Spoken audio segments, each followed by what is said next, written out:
So the question we're looking at today is, what is yoga? So this is a question that often comes up, especially today when you see many different kinds of practice being used by people around the world, and all of them being called yoga. So then people will begin to ask the question, well, what is yoga? What is it really? So one of the first things to mention on this subject is, in the West we tend to have a particular view of yoga. Many people think of yoga as being asana practice. So that's all the postures that you see famously appearing on social media. I would say that most people in the world who practice yoga don't practice asanas, or they don't have a dedicated asana practice. Certainly in India, you could spend years traveling around India and never see anyone doing asana practice as part of their yoga. You'll see many people meditating, you'll see many people performing puja, you'll see many people chanting and doing all sorts of yogic practices. But seeing asana practice in yoga is quite rare. But in the West, of course, it's very common, and so common that many people think that asana practice is yoga, even to the point where you'll see adverts for a class that says yoga and meditation, as if meditation is something different from yoga. So meditation is actually part of yoga. It's called jnana yoga, and it's actually the most common form of yoga practiced in the world. So if we have all these different kinds of yoga being practiced, then that raises the question, what is yoga? Is it all of these things? And if it's all these different things, then what do they have in common? What do they have in common that makes them all yoga? Now you could say, well, it's a Sanskrit word, so we could just get the dictionary out and look it up. Unfortunately, that doesn't work very well in this case. The reason it doesn't work very well is that, like with many Sanskrit words, the word yoga has many different meanings, many different definitions. And so this happens in English as well. If you look at the word bark on a tree, or bark as in a dog barking, both those words are spelt the same and pronounced the same, but they have two very different meanings. Or if you look at the English sentence, I go to the shop to buy 2 oranges too, where the last word means as well, then you've got the word to used 4 times, each time with a different meaning.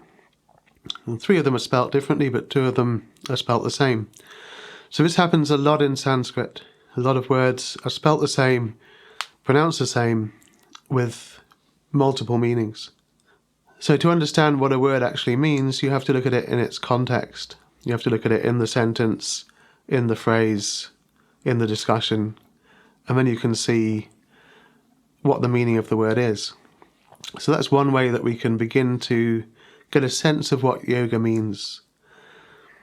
There is actually another way that we can get a sense of what yoga means, and this is actually a more important method, and that's through practicing. That's through the practice of yoga.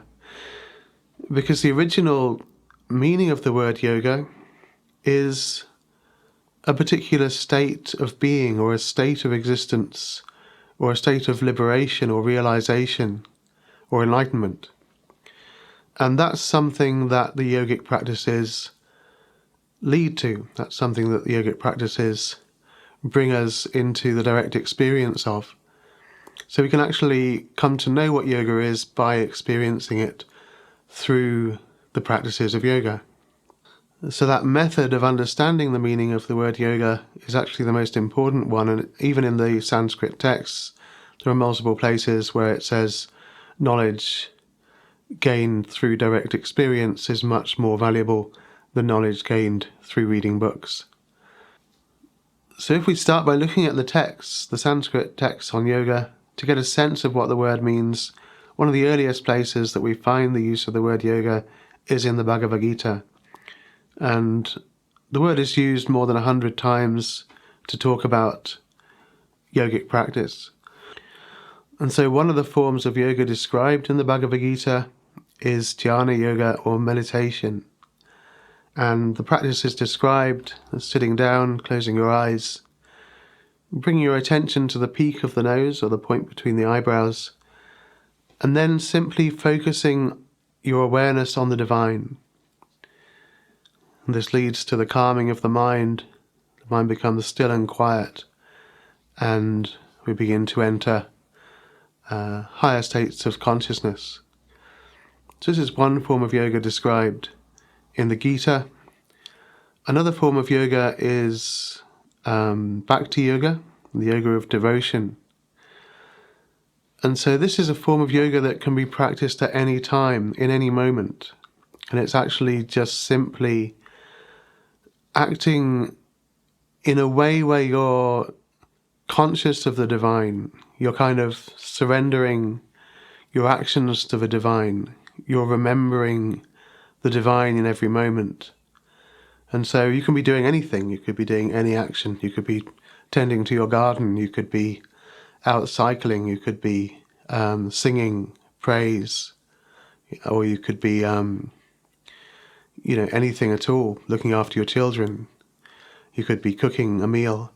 But you're doing it in a particular way. You're doing it with devotion, with love, and with remembrance of the divine. And so again, this elevates the consciousness and takes us towards liberation. Another form of yoga described in the Bhagavad Gita is karma yoga, or the yoga of action. And so again, this can be any action. You can be doing anything. Actually, even sitting down and closing your eyes and doing nothing is considered an action. So this is literally sleeping. Sleeping is considered an action. Getting dressed, brushing your teeth. Anything at all. Taking care of your elderly mother, taking care of your children, going to work. All of these things are actions, but with karma yoga, it's action done in a particular way. You can't just do anything any way you like, because that'll just lead to the same results happening as usually happen.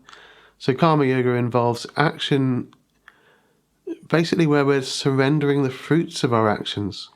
So not holding on to anything that is gained through the actions that we perform. So we perform our action, there's some benefit from that, we don't hold on to it. It's surrendered.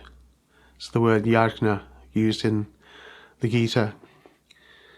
So we surrender the fruits of our actions. And again, through doing this, it gradually dissolves the ego, leading towards liberation. And there's one more yoga described in the Bhagavad Gita. That's the yoga of self-inquiry, or jnana yoga. And this is where we inquire into the true nature of the self, and asking questions such as who am I? And we basically go back and back, further and further inwards into our own true nature. And again, this gradually leads to liberation. Now, I've described these four yogas as, they are on the outside quite different. Maybe not karma yoga and bhakti yoga so much, because, that's to do with various attitudes that we have towards action in the world, actions that we're doing. But meditation is quite different from that. And self-inquiry, or jnana yoga, can seem quite different from that, especially at first. But I've said that all these things lead to liberation. But why are they all called yoga? Why do they lead to yoga?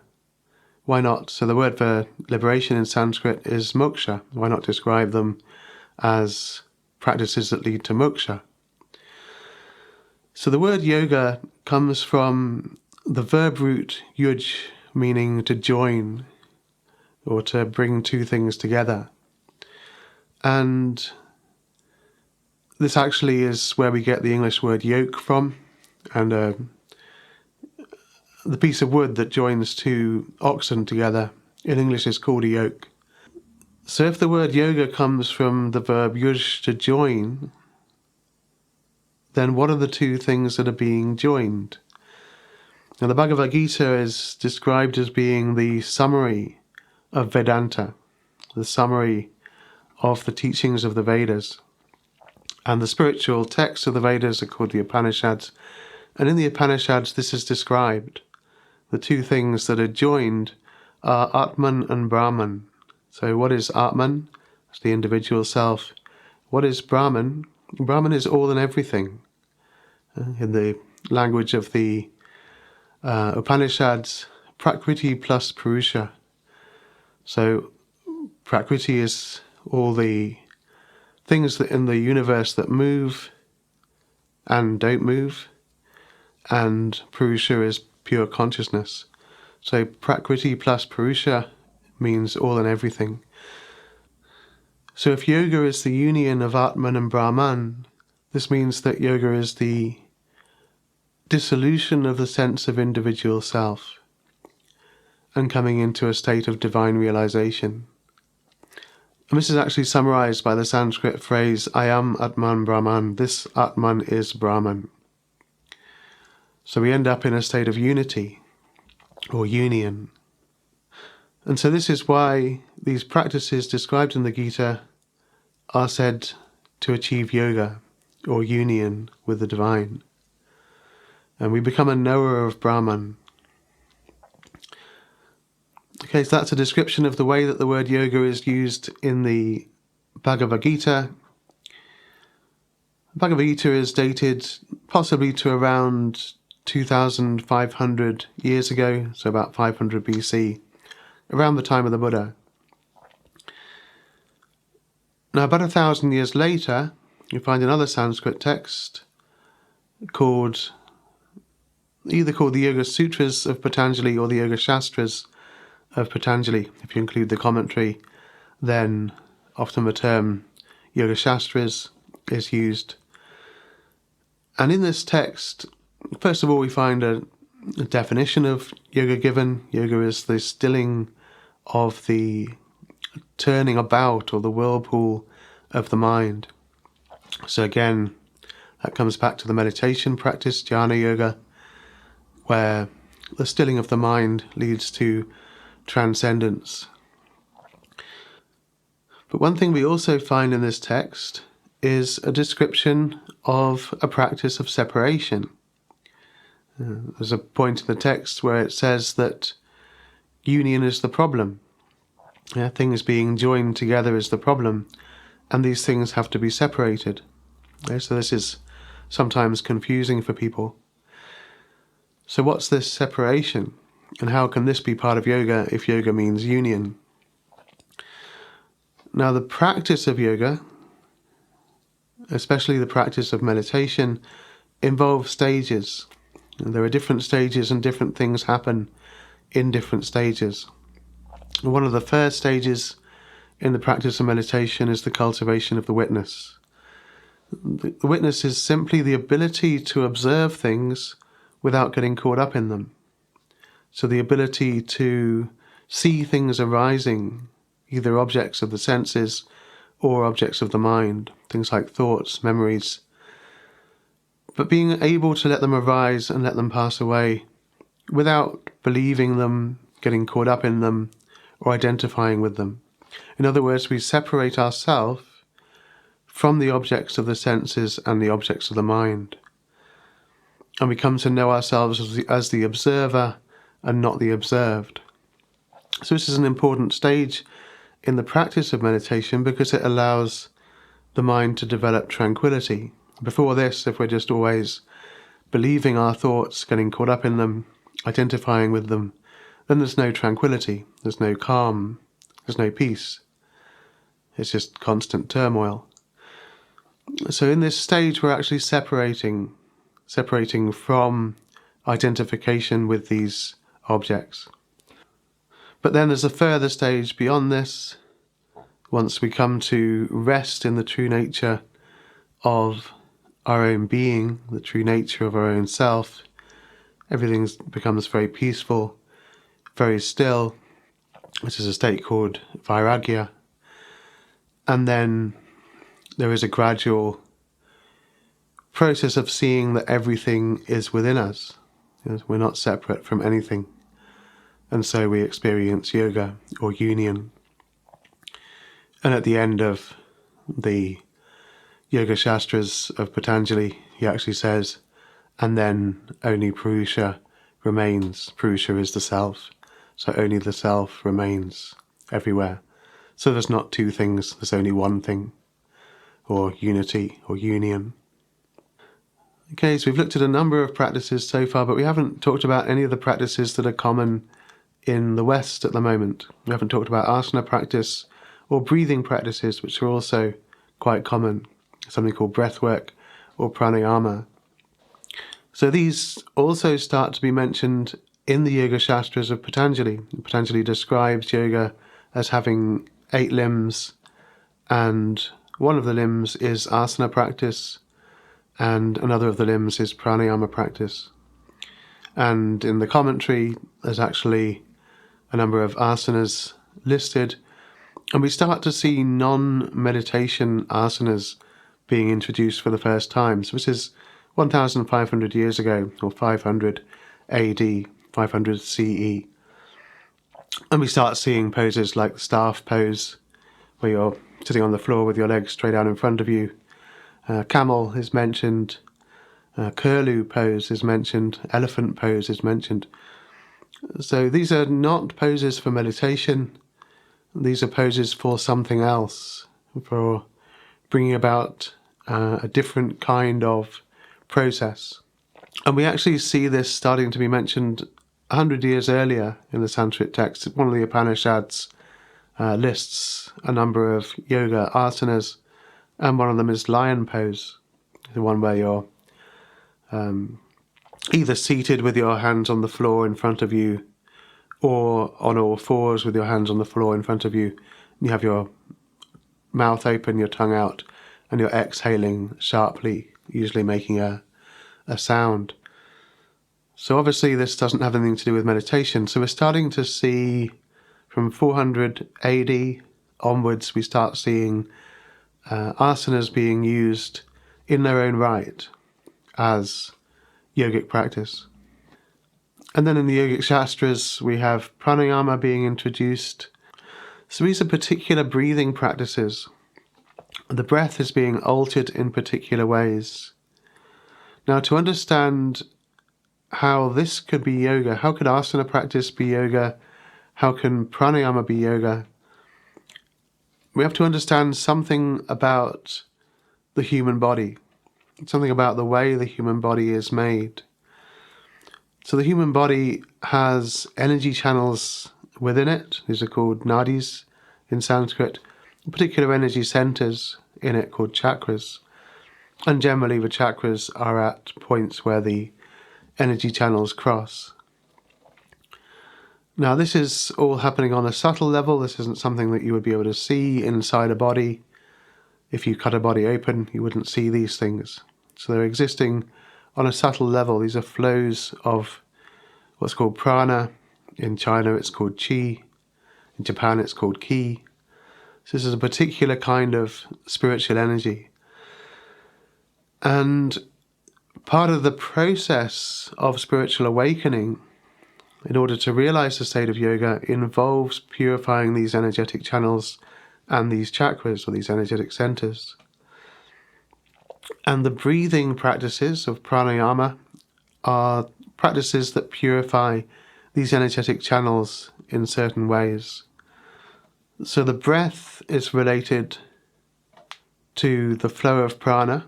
If we change the flow of our breath, it changes the flows of prana in the body. And when the pranic flows change, they change the way that these energetic channels purify and become clear. And the chakras become clear as a result of that. So that's how pranayama is a yogic practice, why it leads ultimately to yoga, to the experience of divine realization or unity with the divine. But what about asana. So one of the things about the human body is that when we stretch the human body, we don't just stretch the physical muscles, we actually also stretch these energetic channels. And when you stretch the energetic channels, it causes more prana to flow through them. And when more prana flows through them, the channels become purified. So this is something that can be directly experienced by people who are engaged in these practices. There's a certain point at which we begin to develop the ability to feel flows of prana in the body. We begin to be able to see flows of prana in the body. We even begin to be able to hear flows of prana in the body. So we can see, feel, and hear what is happening. And so as we perform these various yogic postures, each posture will purify different energetic channels and different chakras, and gradually that leads to the purification of the whole system and to the whole body becoming fully ecstatic. And that ecstasy is one of the factors of enlightenment, or one of the factors of liberation. Ecstasy actually merges with bliss at a certain point, leading to the experience of unity, or the experience of yoga.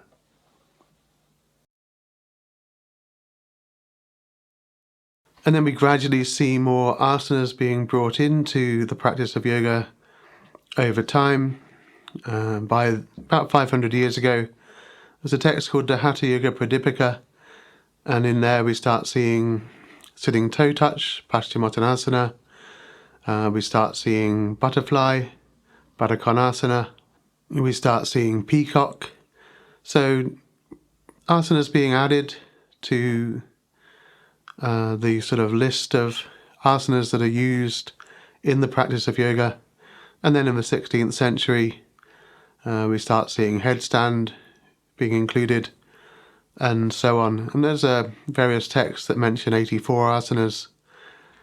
So gradually over time, this practice of using asanas to purify the subtle nervous system, or the system of nadis and chakras, is built up. And we even see in the text, so in the Hatha Yoga Pradipika, we see one line which says this asana, it's referring to Paschimottanasana or sitting toe touch, it actually says this asana purifies the central nervous channel, the Sushumna Nadi. So the yogis knew what they were doing, they knew what the asanas did, how they worked.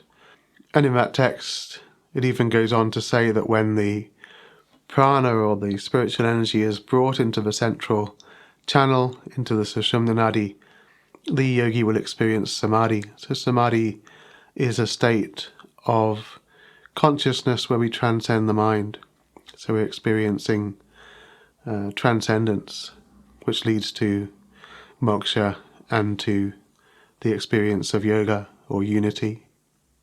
And then, of course, in the 20th century, we saw the massive expansion of asana practice beyond just the 84 that are mentioned in the Sanskrit texts, or the earlier Hatha Yoga Sanskrit texts. So one thing I haven't mentioned so far is the Dvaita schools, the Dvaita schools of Bhakti Yoga. And this is actually one of the most common forms of yoga practiced in the world. So what is a Dvaita school? So you might have heard of the term Advaita, which is very common in the West. Nowadays, Advaita means non-duality. So this is the experience of everything as one, as everything as Brahman. And so non-duality in the sense of not two things. But Dvaita means two, or dual, or two things that are separate. So the many schools of yoga are Dvaita schools, which means that there is the divine and then the self, and they are schools where people worship the divine. So the divine could be in any kind of form. It might be as Krishna, it might be as the Buddha, it might be as Shiva, it might be as Lakshmi or Kali, or it might be simply devotion towards truth, or to love, or to peace, or to divine realization. So the actual object of desire can take any form. The object of devotion can take any form. But essentially these schools of yoga, these are schools of bhakti yoga, this is one form of bhakti yoga. They're essentially schools where there are two separate things. There's you, and then there's the object of your devotion, or the object of your love, you might say. So if these schools involve two separate things, how can they be yoga? How can the practices that they do be called yoga, or the state of realization that is attained be called yoga, when there's this fundamental separation? So this is when we go back to those two ways of understanding what the word yoga means. One way was to look at the texts, to look at context, to look at how the word is used. The other way is through direct experience. What happens when we actually do the practices? What happens when we experience the fruits of our practice? And the actual experience, when we engage in these practices of devotion, these practices of surrendering to the divine, gradually the self, the individual self that is separate, becomes less. It becomes kind of cleansed or washed away. And it becomes so washed away that in the end, all that is experienced everywhere is the divine, is the beloved. So that's how these dvaita schools of yoga actually lead to yoga, actually lead to liberation and to unity and oneness. So we've looked at quite a number of different practices. As you can see, the practices in yoga are vast. There are many, but they all have this one common thing, this one common element. They all ultimately lead to the experience of unity, the experience of oneness, and to the experience of divine realization, or seeing everything everywhere as divine, and everyone as the divine.